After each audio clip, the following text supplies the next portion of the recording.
ओम शांति।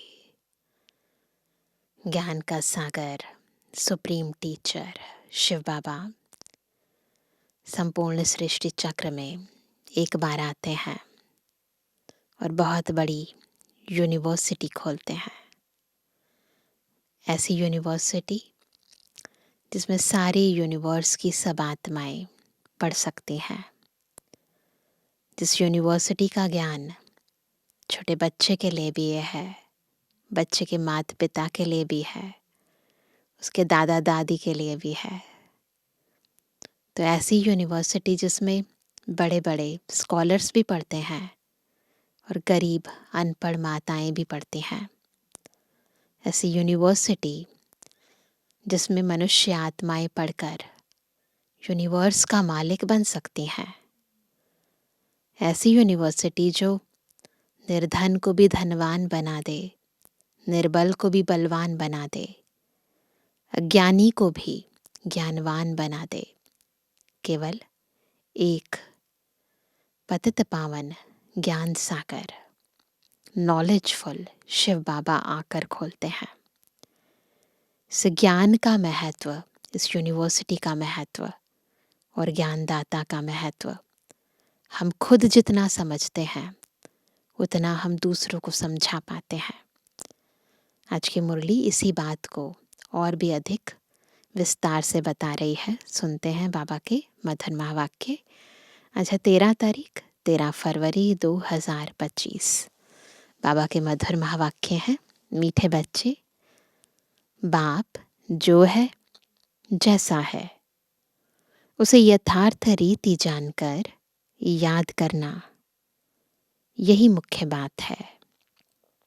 मनुष्यों को यह बात बहुत युक्ति से समझानी है।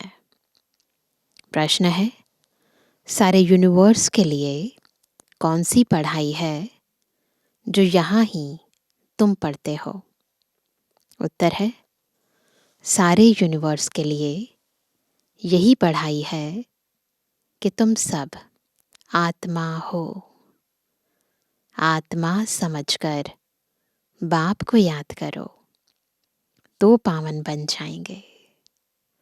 सारे यूनिवर्स का जो बाप है वह एक ही बार आते हैं सबको पावन बनाने। वही रचता और रचना की नॉलेज देते हैं। इसलिए वास्तव में यह एक ही यूनिवर्सिटी है। यह बात बच्चों को स्पष्ट कर समझानी है। ओम शांति। भगवानुवाच, अभी यह तो रूहानी बच्चे समझते हैं कि भगवान कौन है। भारत में कोई भी यथार्थ रीति जानते नहीं। कहते भी हैं मैं जो हूँ जैसा हूँ, मुझे यथार्थ रीति कोई नहीं जानते। तुम्हारे में भी नंबरवार है। नंबरवार पुरुषार्थ अनुसार जानते हैं। तो जितना जानते हैं ना उस अनुसार पुरुषार्थ करते हैं। भल यहाँ रहते हैं परंतु यथार्थ रीति से नहीं जानते। रीति क्या है? जब हम खुद आत्मिक स्थिति में रहते हैं और बाबा को उसी रूप में याद करते हैं, प्यार करते हैं, अनुभव करते हैं, तब उसका आनंद जो होता है वो बिल्कुल अलग होता है। बाकी किताबी ज्ञान, सुना सुनाया ज्ञान, बिना अनुभव के ज्ञान या थोड़े अनुभव से ज्ञान, उसमें फिर अंतर आ जाता है। यथार्थ रीति जानकर और बाप को याद करना, यह बड़ी मुश्किलात है। भल बच्चे कहते हैं कि बहुत सहज है, परंतु मैं जो हूँ मुझे निरंतर बाप को याद करना है। बुद्धि में यह युक्ति रहती है। बाबा ने कहा भल बच्चे कहते हैं कि बहुत सहज है, परंतु मैं जो हूँ मुझे निरंतर बाप को याद करना है। बुद्धि में यह युक्ति रहती है, मैं आत्मा बहुत छोटा हूँ, हमारा बाबा भी बिंदी छोटा है। आधा कल्प तो भगवान का कोई नाम भी नहीं लेते हैं, दुख में ही याद करते हैं, हे भगवान।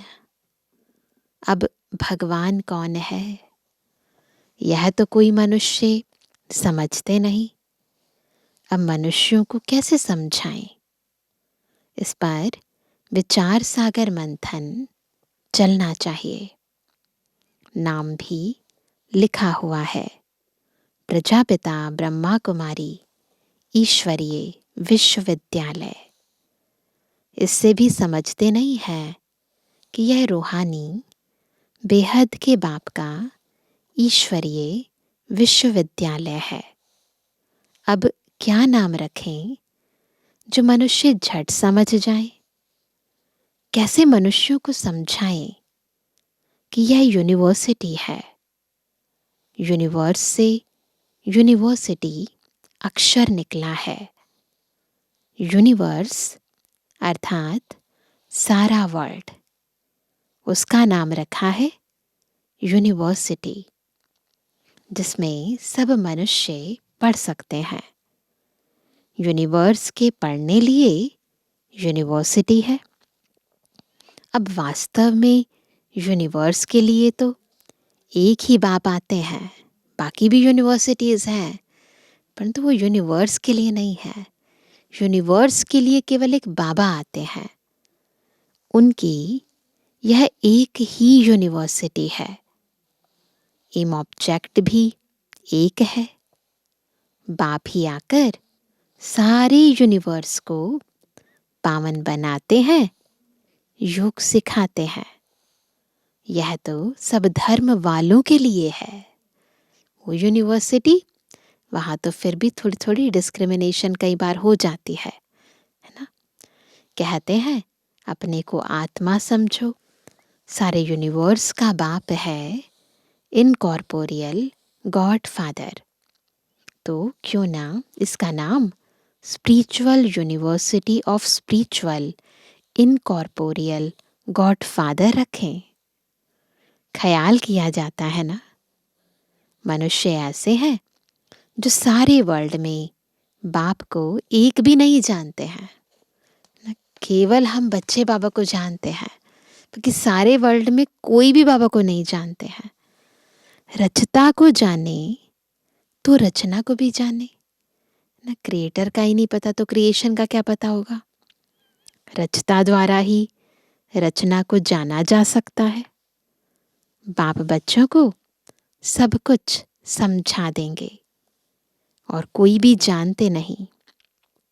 ऋषि मुनि भी नेति नेति करते गए तो बाप कहते हैं तुमको पहले यह रचता और रचना की नॉलेज नहीं थी, अभी रचता ने समझाया है। बाप कहते हैं मुझे सब पुकारते भी हैं कि आकर हमको सुख शांति दो, क्योंकि अभी दुख अशांति है। उनका नाम ही है दुख हरता सुख करता। वह कौन है? भगवान। वह कैसे दुख हर कर सुख देते हैं यह कोई नहीं जानते हैं। तरीका जो है भगवान का, केवल हम बच्चे अब समझते हैं। ये तो पहले केवल पुकारते थे, बाकी किस विधि से बाबा ये जादू करते हैं कि आत्माओं को ही बदल देते हैं, अंदर के संस्कार स्वभावों को बदल देते हैं। ये परिवर्तन की प्रक्रिया अब समझ आती है। तो बाबा कहते हैं ये कोई नहीं जानते हैं, तो ऐसा क्लियर कर लिखें जो मनुष्य समझें। निराकार गॉड फादर ही यह नॉलेज देते हैं। ऐसे ऐसे विचार सागर मंथन करना चाहिए।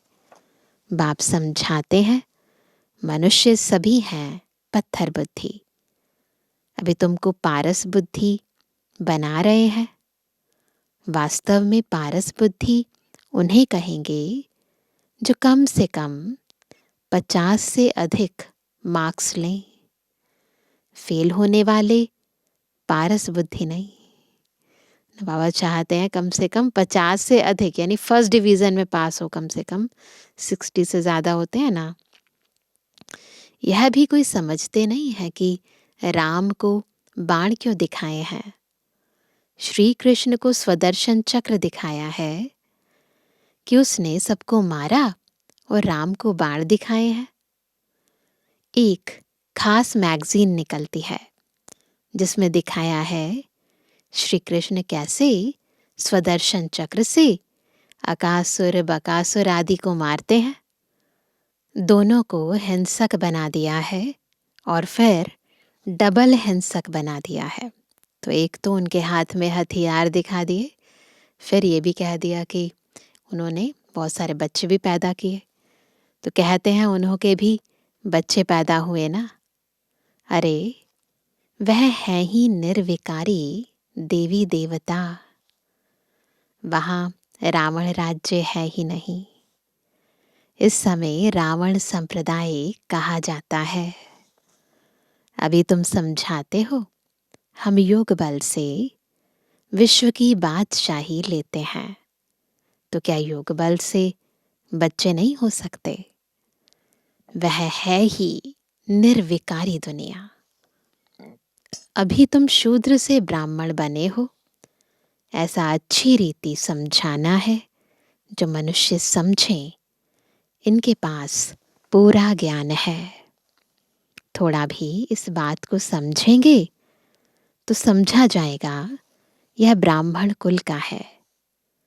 कोई के लिए तो झट समझ जाएंगे यह ब्राह्मण कुल का है नहीं। आते तो अनेक प्रकार के हैं ना।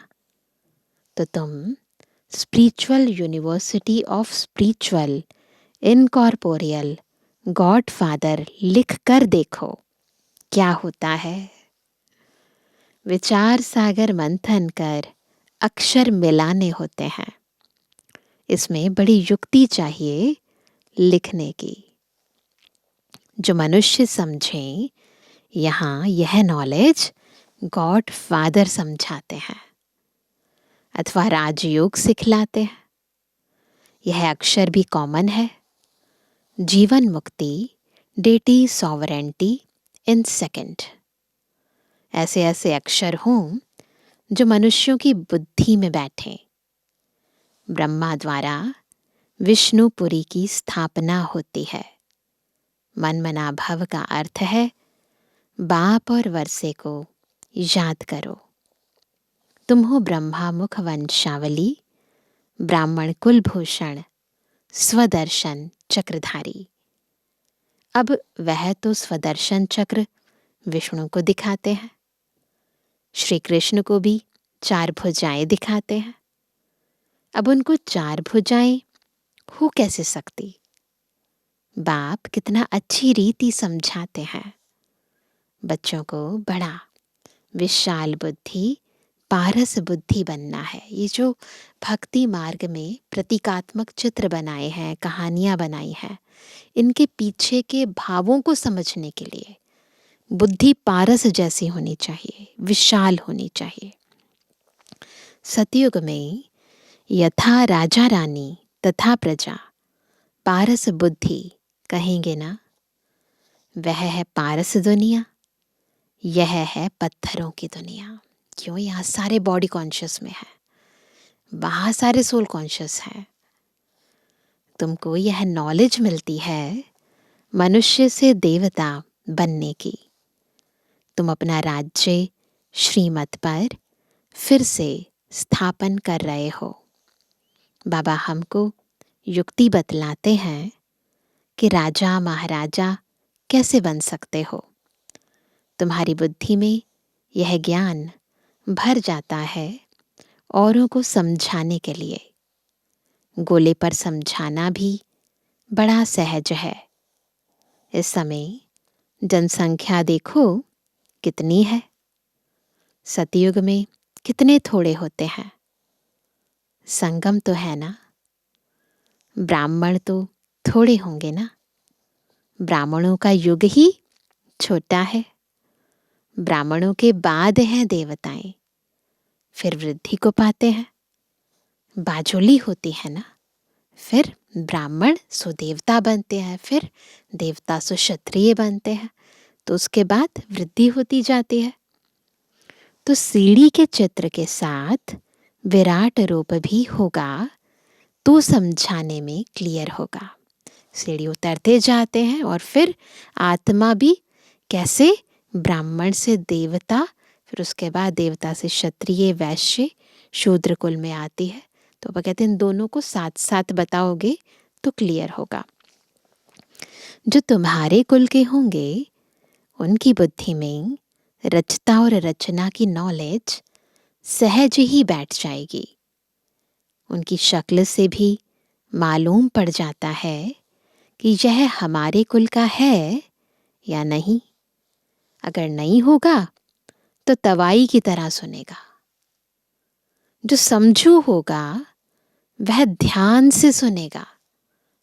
एक बार किसको पूरा तीर लगा तो फिर वह आते रहेंगे।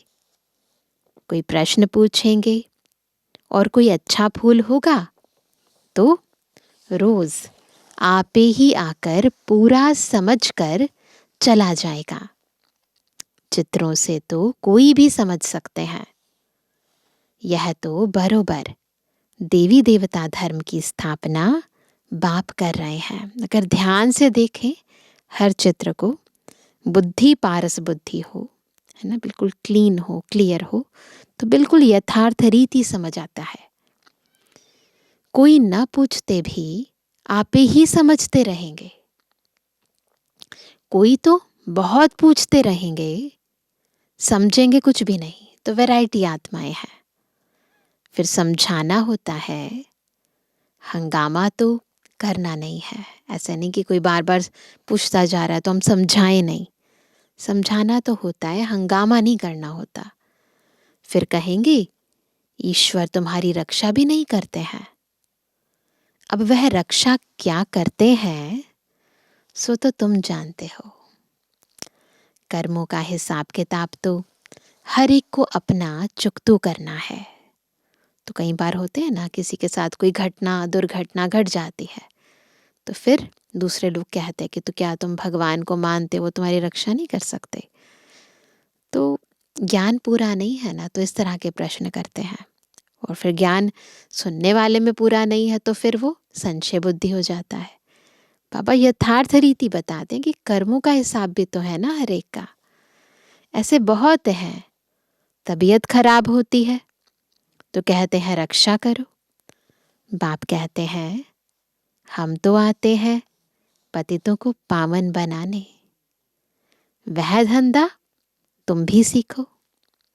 बाप 5 विकारों पर जीत पहनाते हैं तो और ही जोर से वह सामना करेंगे। तो ऐसा होता है। हम जितना युद्ध के मैदान पर आते हैं तो उतना सामने वाला भी जोर से प्रहार करता है। तो यहाँ भी ऐसे ही होता है। जितना ज्ञान में आगे बढ़ते हैं तो माया भी जोर से आक्रमण करती है, सामना करती है। विकार का तूफान बहुत जोर से आता है। बाप तो कहते हैं बाप का बनने से यह सब बीमारियां उथल खाएंगी, तूफान जोर से आएंगे। पूरी बॉक्सिंग है, अच्छे अच्छे पहलवानों को भी हरा लेते हैं। कहते हैं न चाहते भी कुदृष्टि हो जाती है, रजिस्टर खराब हो जाएगा। कुदृष्टि वाले से बात नहीं करनी चाहिए। पता तो चल जाता है ना कैसे सामने वाले की दृष्टि है। तो ऐसी आत्मा से बाबा कहते हैं बात नहीं करनी चाहिए। बाबा सभी सेंटर्स के बच्चों को समझा रहे हैं कि कुदृष्टि वाले बहुत ढेर हैं। नाम लेने से और ही ट्रेटर बन जाएंगे। अपनी सत्यानाश करने वाले उल्टे काम करने लग पड़ते हैं। काम विकार नाक से पकड़ लेता है। माया छोड़ती नहीं है। कुकर्म, कुदृष्टि, कुवचन निकल पड़ते हैं। कुचलन हो पड़ती है। इसलिए बहुत बहुत सावधान रहना है ना। बाबा के बच्चे भोले होते हैं, लेकिन बाबा चाहते हैं, ठीक है, माया से पर भोले नहीं बनना है। कुदृष्टि वाले से भोला नहीं बनना है। भोलेनाथ के साथ भोला बने, वो अच्छा है। तुम बच्चे जब प्रदर्शनी आदि करते हो तो ऐसी युक्ति रचो जो कोई भी सहज समझ सके। यह गीता ज्ञान स्वयं बाप पढ़ा रहे हैं। इसमें कोई शास्त्र आदि की बात नहीं है। यह तो पढ़ाई है। किताब गीता तो यहाँ है नहीं, बाप पढ़ाते हैं। किताब थोड़ी हाथ में उठाते हैं। फिर यह गीता नाम कहाँ से आया? यह सब धर्मशास्त्र बनते ही बाद में है। कितने अनेक मठ पंथ हैं, सबके अपने अपने शास्त्र हैं। ताल डाल जो भी हैं, छोटे छोटे मठ पंथ, उनके भी शास्त्र आदि अपने अपने हैं। तो वह हो गए सब बाल बच्चे। उनसे तो मुक्ति मिल ना सके। सर्वशास्त्रमयी शिरोमणि गीता गाई हुई है। गीता का भी ज्ञान सुनाने वाले होंगे ना। तो यह नॉलेज बाप ही आकर देते हैं। कोई भी शास्त्र आदि हाथ में थोड़ी है ना। शिव बाबा ब्रह्मा मुख से ये वाक्य उच्चारित करते हैं। कोई हाथ में शास्त्र थोड़ी ना पढ़े बाबा ने। मैं भी शास्त्र नहीं पढ़ा हूं, तुमको भी नहीं पढ़ाते हैं। वह सीखते हैं, सिखलाते हैं। यहाँ शास्त्रों की बात नहीं, बाप है ही नॉलेजफुल। हम तुमको सभी वेदों शास्त्रों का सार बतलाते हैं। वेद शास्त्र सब मनुष्य आत्माओं ने लिखे हैं, परंतु बुद्धिमानों की बुद्धि जो है वो शिव बाबा है। वो आकर हमें ये सच्चा गीता ज्ञान सुनाते हैं। मुख्य हैं ही 4 धर्मों के 4 धर्म शास्त्र। ब्राह्मण धर्म का कोई किताब है क्या? कितनी समझने की बातें हैं। यह सब बाप बैठ डिटेल में समझाते हैं। मनुष्य सब पत्थर बुद्धि हैं, तब तो इतने कंगाल बने हैं। देवताएं थे गोल्डन एज में, वहां सोने के महल बनते थे, सोने की खानियां थी। अभी तो सच्चा सोना है नहीं। वहां तो सोने की खानियां थी और यहाँ तो सच्चा सोना ही नहीं है। सारी कहानी भारत पर ही है। कैसे भारत ही साहूकार था, भारत ही फिर कैसे फकीर बन गया।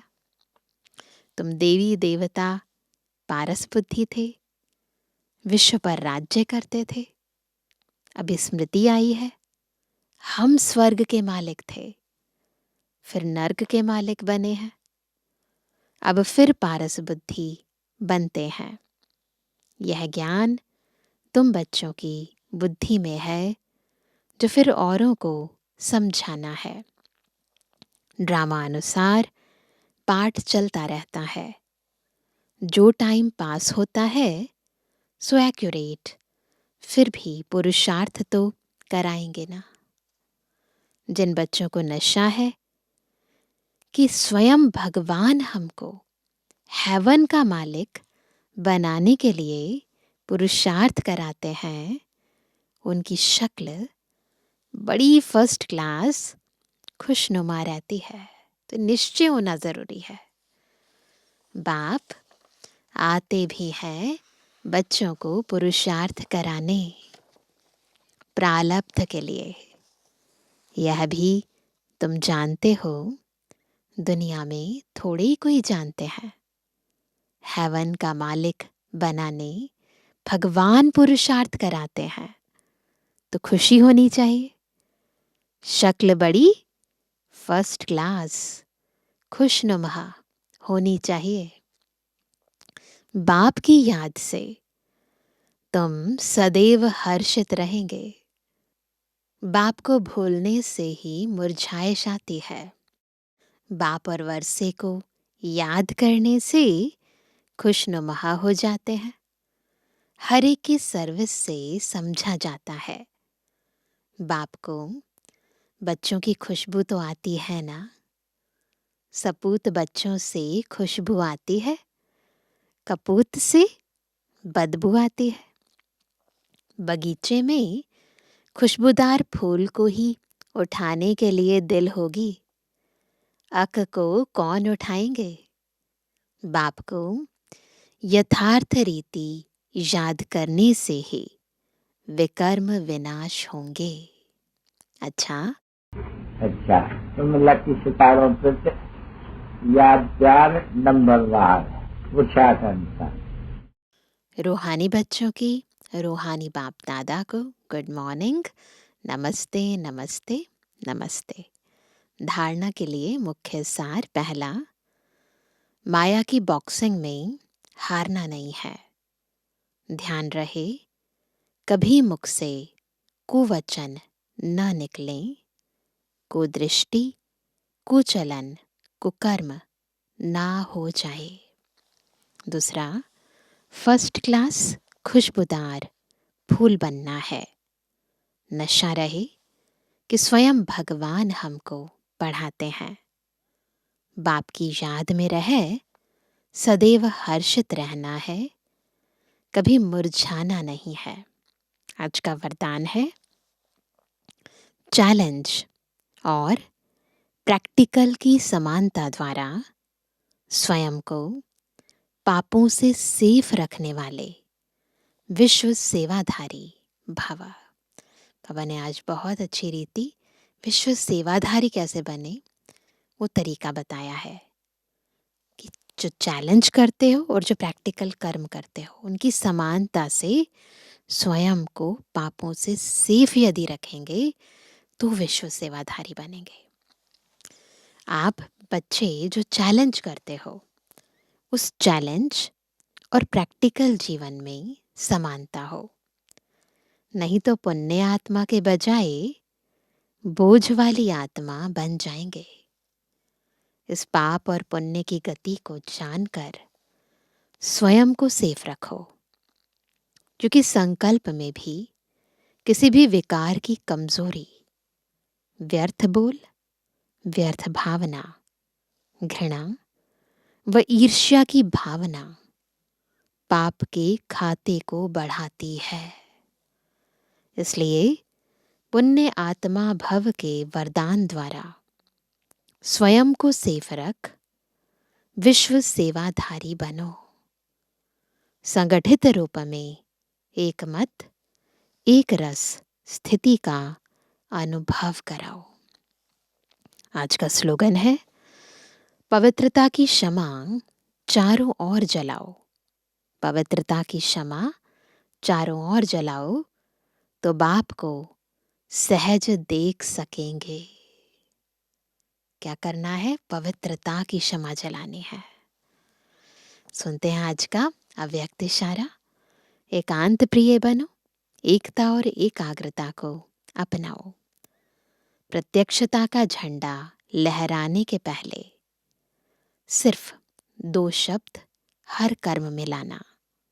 1, सर्व संबंध संपर्क में आपस में एकता। प्रत्यक्षता से पहले संबंधों में संपर्क में एकता। अनेक संस्कार होते अनेकता में एकता और दृढ़ता, यही सफलता का साधन है। कभी कभी एकता हिल जाती है, यह करे तो मैं करूं, नहीं। आपका स्लोगन है स्वपरिवर्तन से विश्व परिवर्तन, विश्व परिवर्तन से स्व परिवर्तन नहीं। इसलिए परिवर्तन में बाबा हमेशा कहते हैं उसमें पहले खुद को आगे रखो। अच्छा, ओम शांति।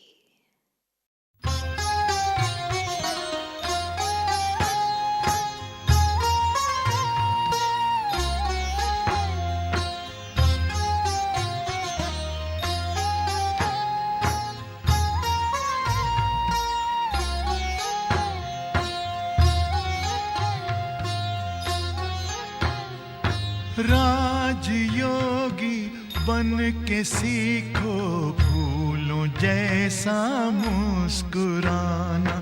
राजयोगी बन के सीखो फूलों जैसा मुस्कुराना। गुण प्रभु के गुनगुनाना, सब पे खुशियाँ तुम लुटाना। गुण प्रभु के गुनगुनाना, सब पे खुशियाँ तुम लुटाना। राजयोगी बन के सीखो फूलों जैसा मुस्कुराना।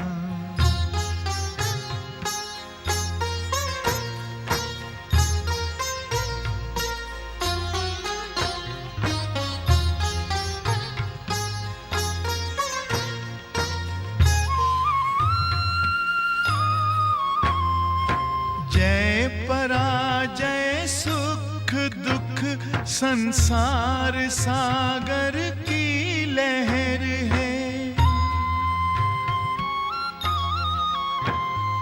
साथी है भगवान तेरा, तुझको फिर कैसी फिकर है। हंसते हंसते दर्द पीना, दीनों को दिल से लगाना। हंसते हंसते दर्द पीना, दीनों को दिल से लगाना। राजयोगी बन के सीखो फूलों जैसा मुस्कुराना।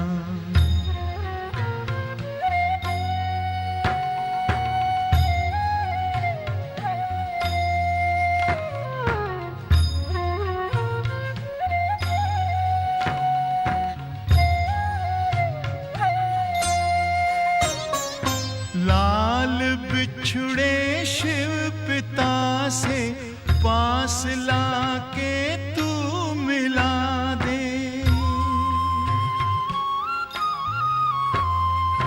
भूले जो मंजिल दिखाकर, फासला उनका मिटा दे।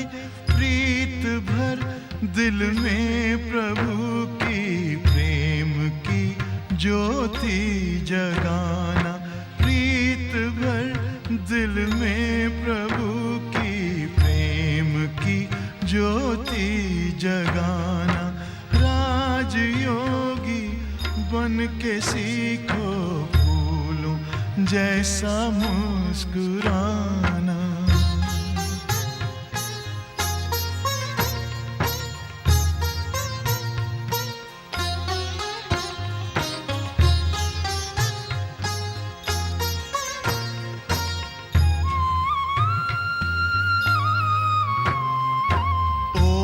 से कब प्यास बुझती, प्यासा है ये विश्व सारा।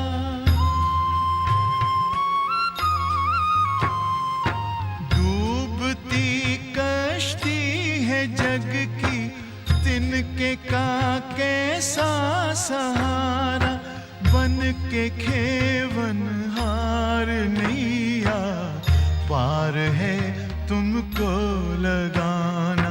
बन के खेवन हार नैया, पार है तुमको लगाना। राजयोगी बन के सीखो फूलों जैसा मुस्कुराना। गुण प्रभु के गुनगुनाना, सब पे खुशियाँ तुम लुटाना। राजयोगी बन के सीखो फूलों जैसा ऐसा मुस्कुराना